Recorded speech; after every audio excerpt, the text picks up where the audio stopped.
Hi I am Rahul और welcome on my channel. जैसा कि हम लोग लूसेंट बुक को सुन रहे हैं, जिसमें हम लोगों ने एंशियंट और मेडिवल इंडिया को यानी कि प्राचीन और मध्यकालीन इतिहास को सुना। हमें आशा है कि फ़ायदा ज़रूर मिलेगा। ठीक है, आज हम आधुनिक भारत के इतिहास यानी मॉडर्न इंडिया को सुनेंगे।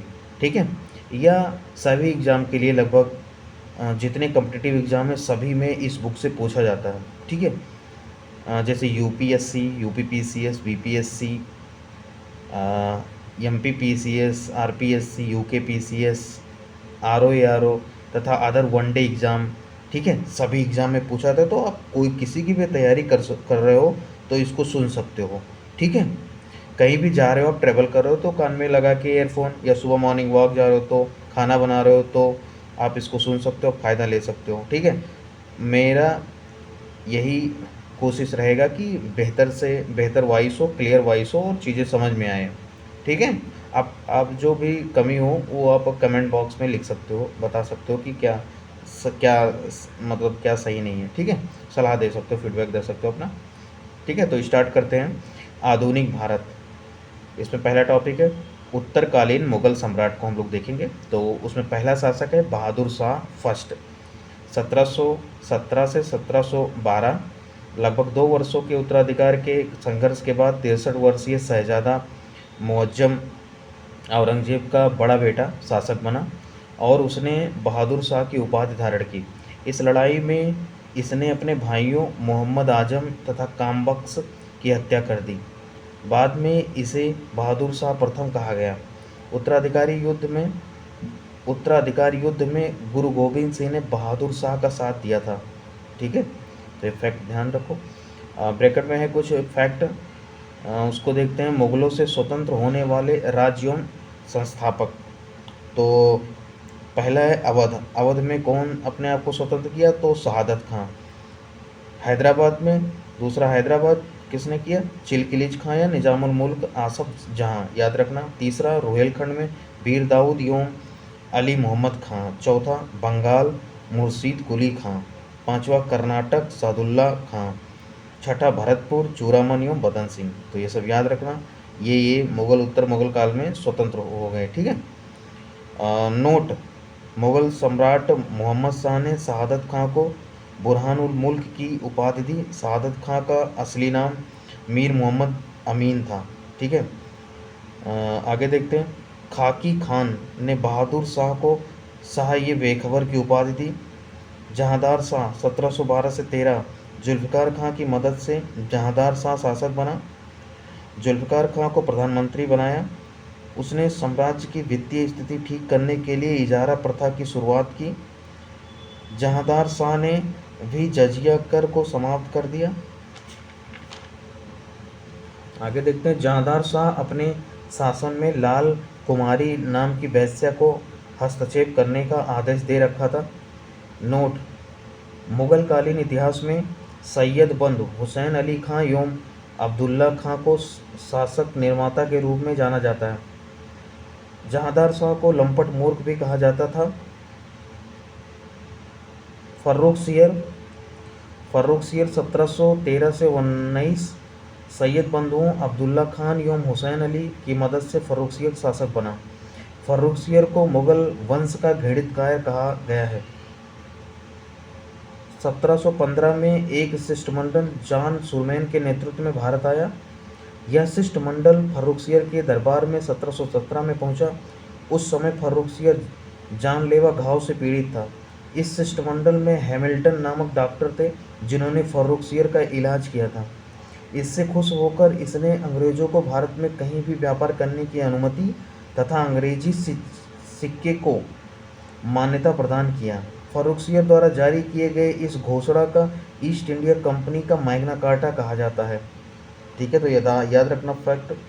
1717 1719 में सैयद बंधुओं ने पेशवा बालाजी विश्वनाथ की सहायता से फर्रुखसियर को गद्दी से उतार दिया एवं अंधा बनाकर मार डाला। रफ़ी उद दराजत 28 फरवरी से 6 जून 1719, इसने मुगल शासकों में सबसे कम दिन शासन किया। रफ़ी उद दौला 6 जून से लेकर 17 सितंबर 1719 सैयद बंधुओं ने रफ़ी-उद-दौला को शाहजहां सेकंड के नाम से गद्दी पर बैठाया। यह अफ़ीम का आदी था। तो पूछ सकता है अफ़ीम का आदी कौन था, तो टिक मानना शाहजहां सेकंड। ठीक है। मोहम्मद शाह 1719 से 1748, इसने निज़ामुल मुल्क की सहायता से सैयद बंधुओं को मौत के घाट उतार दिया। तुरानी सैनिक हैदर बेग ने 9 अक्टूबर 1720 ईस्वी को सैयद बंद हुसैन अली खां की हत्या कर दी। 1724 में निज़ामुल मुल्क वजीर बना। इसके शासन के दौरान 1737 में मराठा पेशवा बाजीराव प्रथम ने दिल्ली पर हमला किया। इसी के समय ईरान के सम्राट नादिर शाह 1739 में दिल्ली पर आक्रमण किया और करनाल के युद्ध में मुगलों को परास्त किया। नोट: हैदराबाद की स्थापना तुरानियों ने एवं अवध की स्थापना ईरानियों ने की थी।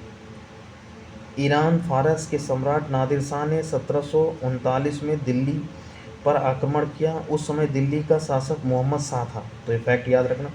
नादिर शाह को ईरान का नेपोलियन कहा जाता है। नादिर शाह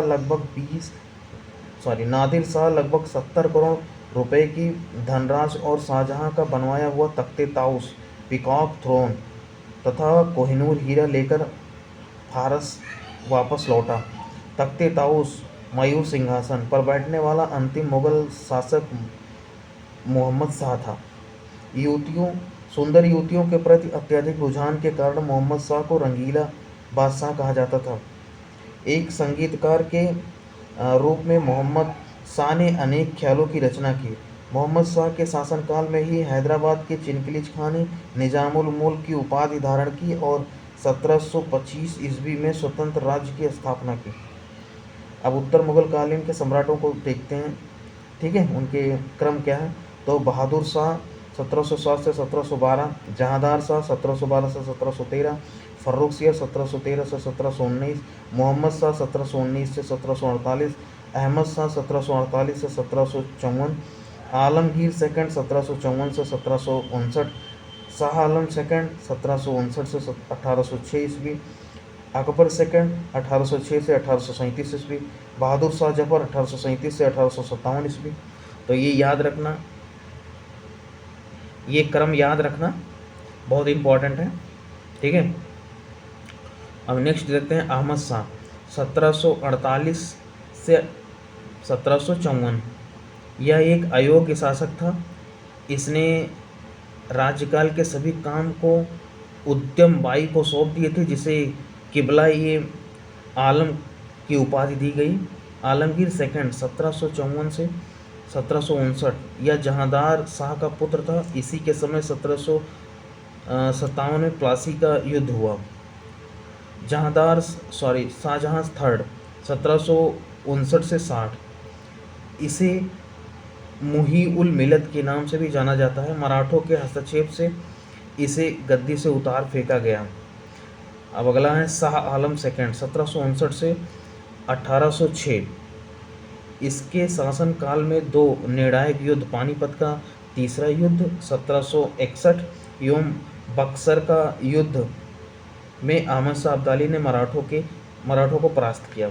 1765 में इलाहाबाद की संधि की शर्तों के अनुरूप शाह आलम सेकंड को ईस्ट इंडिया कंपनी के संरक्षण में इलाहाबाद में रखा गया। इसने कंपनी को बंगाल, बिहार एवं उड़ीसा की दीवानी सौंपने के लिए फरमान भी जारी किया।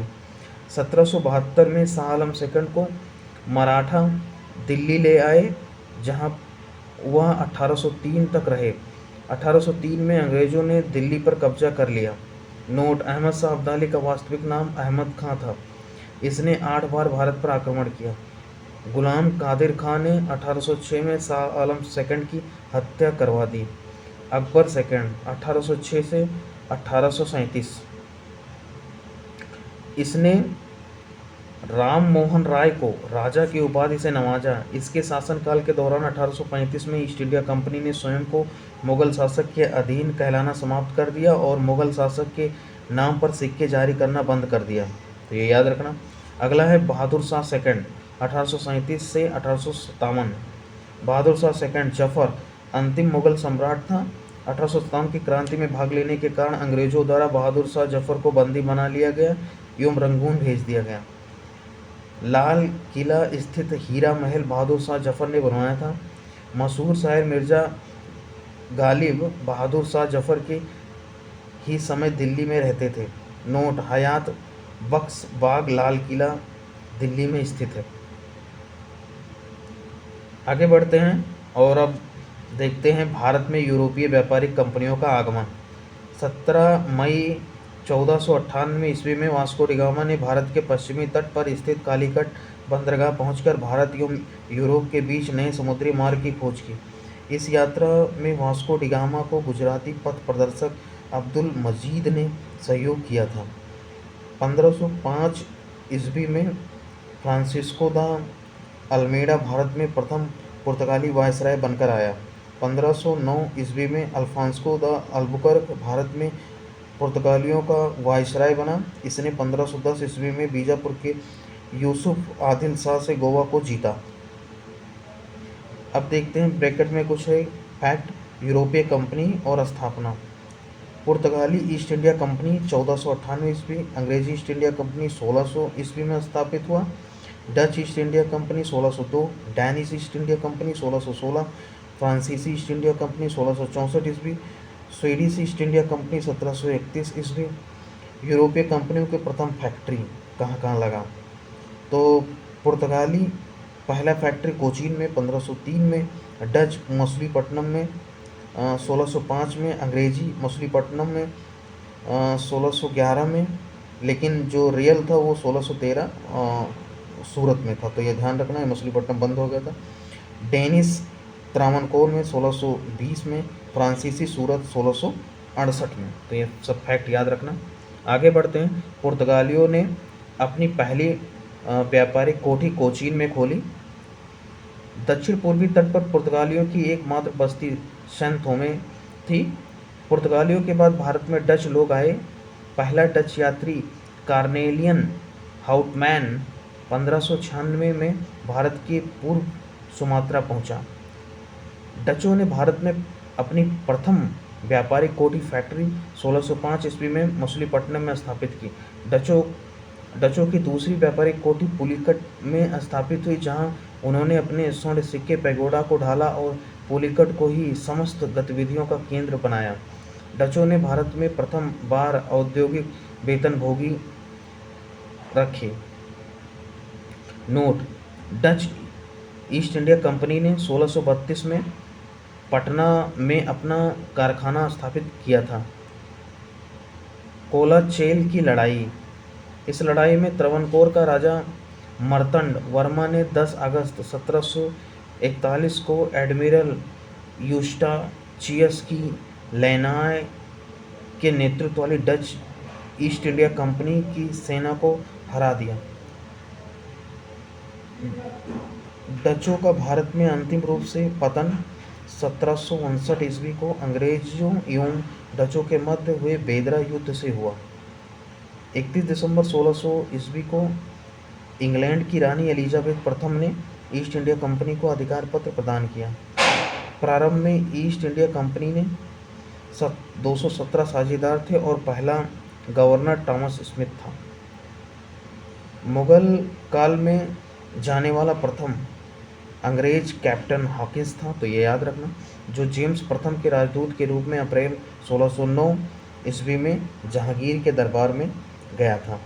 नोट, भारत आने वाला पहला अंग्रेजी जहाज रेड ड्रैगन था। 1611 ईस्वी में दक्षिण पूर्व समुद्र तट पर सर्वप्रथम अंग्रेजों ने मछलीपट्टनम में व्यापारिक कोठी की स्थापना की। जहांगीर ने 1613 ईस्वी में एक फरमान जारी कर अंग्रेजों को सूरत में थॉमस एडवर्थ के अधीन व्यापारिक कोठी फैक्ट्री खोलने की इजाज़त दी।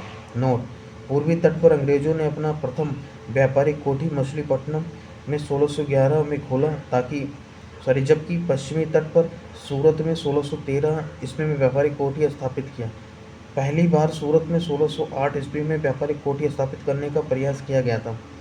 1615 में सम्राट जेम्स फर्स्ट ने सर थॉमस रो को अपना राजदूत बनाकर मुगल सम्राट जहांगीर के दरबार में भेजा। वह फरवरी 1619 ईस्वी तक भारत में रहा। उसने जहांगीर एवं खुर्रम शाहजहां के अंग्रेजों के लिए कुछ व्यापारिक छूट प्राप्त करने में सफल हुआ। 1632 ईस्वी में गोलकोंडा के सुल्तान ने अंग्रेजों को एक सुनहला फरमान गोल्डन फरमान दिया, जिसके अनुसार अंग्रेज सुल्तान को 500 पैगोड़ा वार्षिक कर देकर गोलकोंडा राज्य के बंदरगाह पर स्वतंत्रता पूर्वक व्यापार कर सकते थे। 1639 ईस्वी में अंग्रेज फ्रांसिस डे ने चंद्रगिरी के राजा से मद्रास पट्टे पर लिया एवं वहीं एक किला बंद कोठी का निर्माण किया। इस कोठी का नाम फोर्ट सेंट जॉर्ज पड़ा और यहीं फोर्ट सेंट जॉर्ज कालांतर में कोरोमंडल तट पर अंग्रेजी मुख्यालय बना। 1631 में पुर्तगाली राजकुमारी कैथरीन ऑफ ब्रेगेंजा एवं ब्रिटेन के राजकुमार चार्ल्स द्वितीय का विवाह हुआ। इस अवसर पर दहेज के रूप में पुर्तगालियों ने चार्ल्स सेकंड को बम्बई प्रदान किया। 1668 ईस्वी में चार्ल्स सेकंड ने बम्बई को 10 पाउंड के वार्षिक किराए पर ईस्ट इंडिया कंपनी को दे दिया। 1687 ईस्वी में अंग्रेजों ने पश्चिमी तट पर का मुख्यालय सूरत से हटाकर बम्बई को बनाया।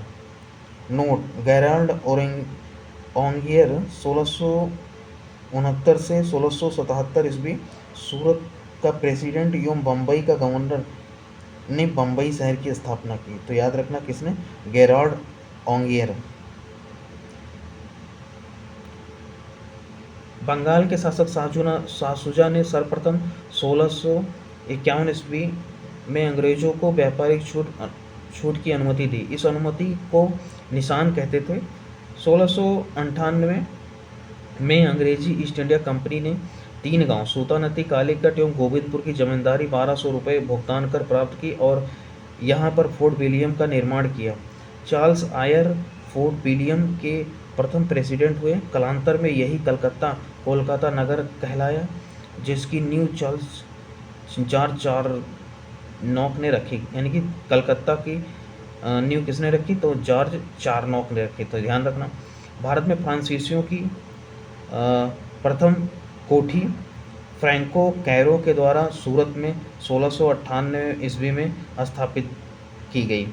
1674 में फ्रांसीसी कंपनी के निदेशक फ्रैंक्विस मार्टिन ने वालीकोंडापुर के सूबेदार शेर खां लोदी से पुदुचेरी नामक एक गांव प्राप्त किया, जो कालांतर में पांडिचेरी के नाम से जाना गया। अब देखते हैं आंग्ल और फ्रांसीसी संघर्ष, यानी कि इंग्लिश और फ्रेंच लड़े आपस में। भारत में आंग्ल फ्रांसीसी संघर्ष को कर्नाटक युद्ध के नाम से जाना जाता है, तो ध्यान रखना। प्रथम कर्नाटक युद्ध 1746 से 48। 1740 में ऑस्ट्रिया पर उत्तराधिकार को लेकर यूरोप में अंग्रेजों तथा फ्रांसीसियों के मध्य संघर्ष हुआ। इस संघर्ष के कारण ही भारत में दोनों कंपनियों के मध्य 1746 युद्ध प्रारंभ हो गया। प्रथम कर्नाटक युद्ध के दौरान लड़ा गया सेंट टोमे का युद्ध फ्रांसीसी सेना को जीत मिली। प्रथम कर्नाटक युद्ध यूरोप में 1748 में हुई एक्सला सापल की संधि से समाप्त हुई। तो यह ध्यान रखना, इस संधि से ऑस्ट्रिया का उत्तराधिकार का विवाद आपसी सहमत से सुलझा लिया गया। द्वितीय कर्नाटक युद्ध 1749 से 1754। इस युद्ध का कारण हैदराबाद एवं कर्नाटक के उत्तराधिकार विवाद बना। तो ये भी ध्यान रखना। हैदराबाद और कर्नाटक में चल रही इन विवादों से राजनीतिक बढ़त बढ़ाते हुए डुप्ले ने हैदराबाद में मुजफ्फर जंग और कर्नाटक में चंदा साहब का साथ दिया। अपरिहार्य रूप से अंग्रेजों को नासिर जंग एवं अनवरुद्दीन का सहयोग करना पड़ा। हैदराबाद आसफ जहां की मृत्यु के बाद उत्तराधिकार को लेकर नासिर जंग पुत्र और भतीजे मुजफ्फर जंग के मध्य विवाद खड़ा हो गया। कर्नाटक के नवाब अनवरुद्दीन तथा उसके बहनोई चंदा साहिब के मध्य विवाद शुरू हो गया। 1749 में फ्रेंच सेना की स्थापना से एक युद्ध में अनवरुद्दीन मारा गया सहायता से तथा चंदा साहब कर्नाटक का अगला नवाब बना। नोट: 1750 में नासिर जंग भी फ्रेंच सेना से संघर्ष करता हुआ मारा गया और मुजफ्फर जंग हैदराबाद का नवाब बना। अनवरुद्दीन के पुत्र मोहम्मद अली युद्ध से भागकर त्रिचरापल्ली में शरण ली। फ्रांसीसियों ने चंदा साहब की सेना के साथ मिलकर मोहम्मद अली के दुर्ग को घेर लिया। क्लाइव इस घेरे को तोड़ने में असफल रहा तो उसने दबाव कम करने के लिए कर्नाटक की राजधानी अरकटा पर अधिकार कर लिया। कर्नाटक युद्ध एक नज़र में। प्रथम कर्नाटक युद्ध 1746 से 48 में ऑस्ट्रिया के उत्तराधिकार युद्ध से प्रभावित था। 1748 में हुई एक्सलसापल की संधि के द्वारा ऑस्ट्रिया का उत्तराधिकार युद्ध समाप्त हो गया और इसी संधि के तहत प्रथम कर्नाटक युद्ध समाप्त हुआ। दूसरा कर्नाटक युद्ध 1749 से 1754 ईस्वी हुआ। इस युद्ध में फ्रांसीसी गवर्नर डुप्ले की हार हुई, उसे वापस बुला लिया गया और उसकी पांडिचेरी की संधि जनवरी 1755 ईस्वी के साथ युद्ध विराम हुआ। कर्नाटक का तीसरा युद्ध 1756 से 1763 के बीच हुआ, जो 1756 ईस्वी में शुरू हुए 7 वर्षीय युद्ध का ही एक अंश था। पेरिस की संधि होने पर वह युद्ध समाप्त हुआ। आगे बढ़ते हैं। 1752 में स्ट्रिगर लॉरेंस के नेतृत्व में अंग्रेजी सेना ने तिरुचिरापल्ली को बचा लिया और फ्रांसीसी सेना ने अंग्रेजों के सामने आत्मसमर्पण कर दिया। इस हार के कारण डुप्ले को वापस फ्रांस बुला लिया गया और 1754 में गोडेहू इंग्लिश में बोलते हैं, अगला फ्रांसीसी गवर्नर बनकर आया। जनवरी 1755 में पांडिचेरी संधि के साथ यह युद्ध समाप्त हुआ। 1760 में अंग्रेजी सेना ने सर हायरकूट के नेतृत्व में वाडीवास की लड़ाई में फ्रांसीसियों को बुरी तरह हराया। 1761 में अंग्रेजों ने पांडिचेरी को फ्रांसीसियों से छीन लिया। 1763 में हुई पेरिस संधि के द्वारा अंग्रेजों ने चंद्रनगर को छोड़कर शेष अन्य प्रदेशों को लौटा दिया, जो 1749 ईस्वी तक फ्रांसीसी कब्जे में थे। ये प्रदेश भारत की आज़ादी तक फ्रांसीसियों के कब्जे में रहे। अब अगला टॉपिक है बंगाल पर अंग्रेजों का आधिपत्य। मुगल साम्राज्य के अंतर्गत आने वाले प्रांतों में बंगाल सर्वाधिक संपन्न राज्य था। मुर्शीद कुली खां स्वतंत्र शासक था, परंतु वह नियमित रूप से मुगल बादशाह को राजस्व भेजता था। मुर्शीद कुली खां ने अपनी राजधानी ढाका से मुर्शिदाबाद भगीरथी नदी के तट पर स्थानांतरित की। इसने इजारेदारी प्रथा प्रारंभ की तथा कृषकों को तकावी ऋण, खेतों के लिए अग्रिम कर्ज प्रदान किया। इसका उत्तराधिकारी इसका दामाद शुजाउद्दीन हुआ। 1740 ईस्वी के गिरिया के युद्ध में सरफराज को मारकर बिहार के सर सूबेदार अलीवर्दी खां बंगाल का नवाब बना। इसने अपने शासनकाल में मुगलों को राजस्व देना बंद कर दिया। इसके शासनकाल में बंगाल इतना समृद्धशाली बन गया कि बंगाल को भारत का स्वर्ग कहा जाने लगा। इसका उत्तराधिकारी इसका दामाद सिराजुद्दौला हुआ। 20 जून 1756 ईस्वी को कालकोठरी की त्रासदी यानी कि ब्लैक होल ट्रेजेडी नामक घटना घटी। इस घटना के रचयिता जेड हॉलवेल के अनुसार नवाब सिराजुद्दौला ने 20 जून की रात में 146 अंग्रेजी व्यक्तियों को एक छोटी सी कोठरी में बंद कर दिया था। अगले दिन सुबह 146 में से केवल 23 व्यक्ति जिंदा बचे। प्लासी का युद्ध 23 जून 1757 को अंग्रेजों के सेनापति रॉबर्ट क्लाइव एवं बंगाल के नवाब सिराजुद्दौला के बीच हुआ, जिसमें नवाब अपने सेनापति मीर जाफर की धोखाधड़ी करने के कारण पराजित हुआ। अंग्रेजों ने मीर जाफर को बंगाल का नवाब बनाया। नोट: प्लासी की लड़ाई में मोहनलाल एवं मीर मदान के नेतृत्व में एक छोटी सेना नवाब के वफादार रही। मीर मदान लड़ते हुए मारा गया। प्लासी भागीरथी नदी के किनारे है। क्लाइव के हाथों की कठपुतली नवाब मीर जाफर को अंग्रेजों ने 1760 ईस्वी में हटाकर उसके दामाद मीर कासिम को बंगाल का नवाब बनाया। मीर कासिम ने अपनी राजधानी को मुर्शिदाबाद से मुगदलपुर स्थानांतरित किया। नोट: बंगाल की राजधानी का क्रम है ढाका, मुर्शिदाबाद एवं मुंगेर। बक्सर का युद्ध 1764 ईस्वी में अंग्रेजों एवं मीर कासिम, अवध के नवाब शुजाउद्दौला एवं मुगल सम्राट शाह आलम द्वितीय के बीच हुआ। इस युद्ध में भी अंग्रेज विजयी हुई। इस युद्ध में अंग्रेज सेनापति हेक्टर मुनरो था। तो याद रखना कौन था बक्सर के युद्ध में? सेनापति हेक्टर मुनरो। आगे बढ़ते हैं। पहले ये बंगाल के नवाब देख लेते हैं क्रम। पहला मुर्शीद कुली खां 1713 से 1727, दूसरा शुजाउद्दीन 1727 से 1739, तीसरा सरफराज खां 1739 से 1740, अलीवर्दी खां 1740 से 56, सिराजुद्दौला 1756 से 57, मीर जाफर 1757 से 60, सातवां मीर कासिम 1760 से 63, मीर जाफर 1763 से 65, निजामुद्दौला 1765 से 66, सैफुद्दौला 1766 से 70, मुबारकुद्दौला 1770 से 75। अगला टॉपिक है अंग्रेजों के मैसूर से संबंध।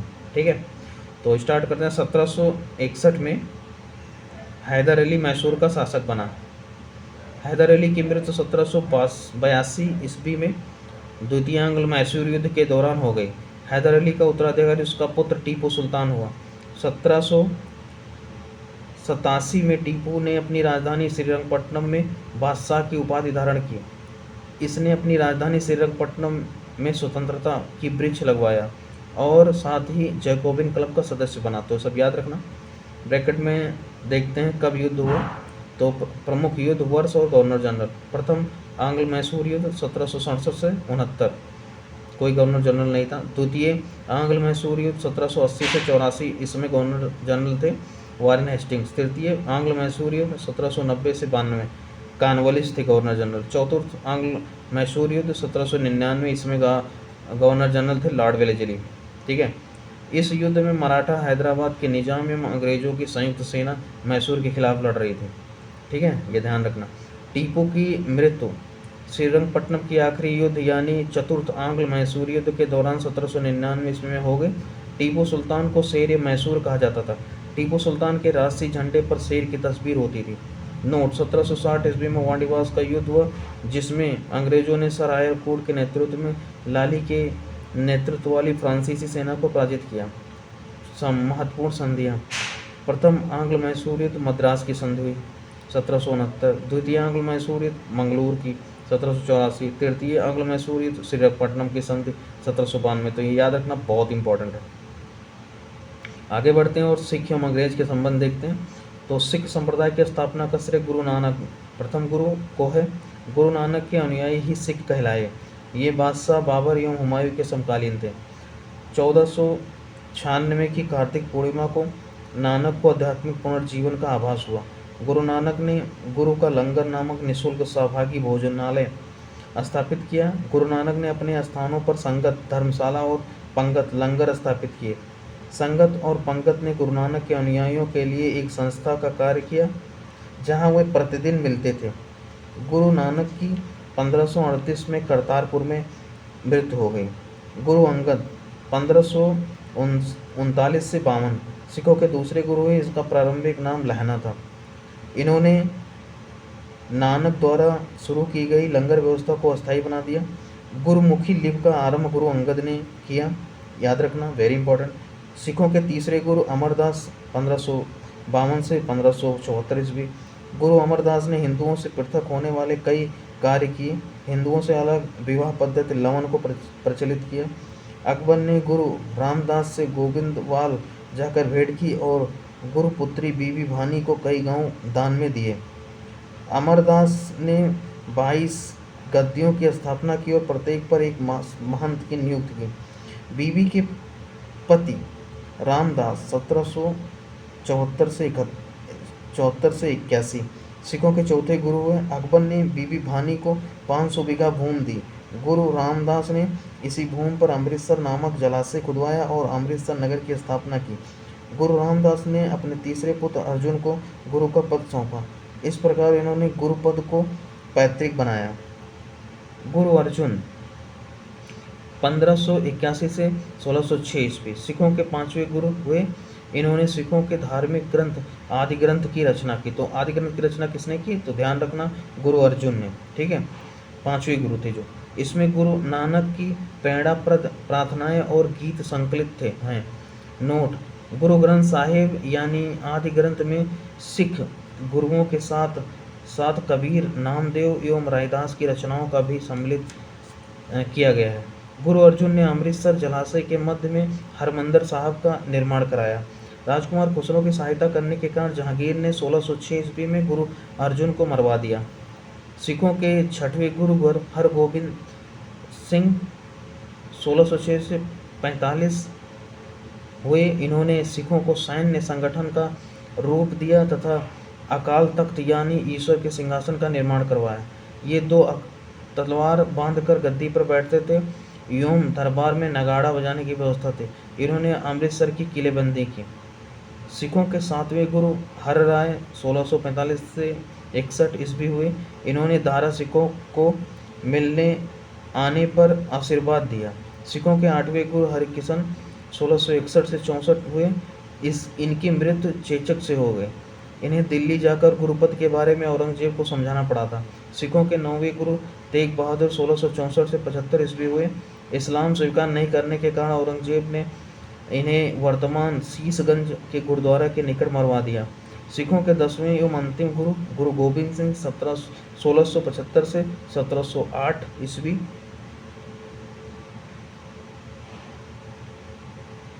सॉरी एक मिनट हाँ 1608। इनका जन्म 1666 ईस्वी में पटना में हुआ था। गुरु गोबिंद सिंह अपने को सच्चा पातशाह कहा। इन्होंने सिखों के लिए 5 ककार अनिवार्य किया, अर्थात प्रत्येक सिख को कैस, कंगा, कृपाण, कच्छा और कड़ा रखने की अनुमति दी और सभी लोगों को अपने नाम के अंत में सिंह शब्द जोड़ने के लिए कहा। गुरु गोबिंद सिंह का निवास स्थान आनंदपुर साहिब था एवं कार्यस्थली पवोता थी। गुरु गोबिंद सिंह ने फारसी में जफरनामा लिखे थे। इनके 2 पुत्र फतेह सिंह एवं जोरावर सिंह को सरहिंद के मुगल फौजदार वजीर खान ने दीवार में चिनवा दिया। 1699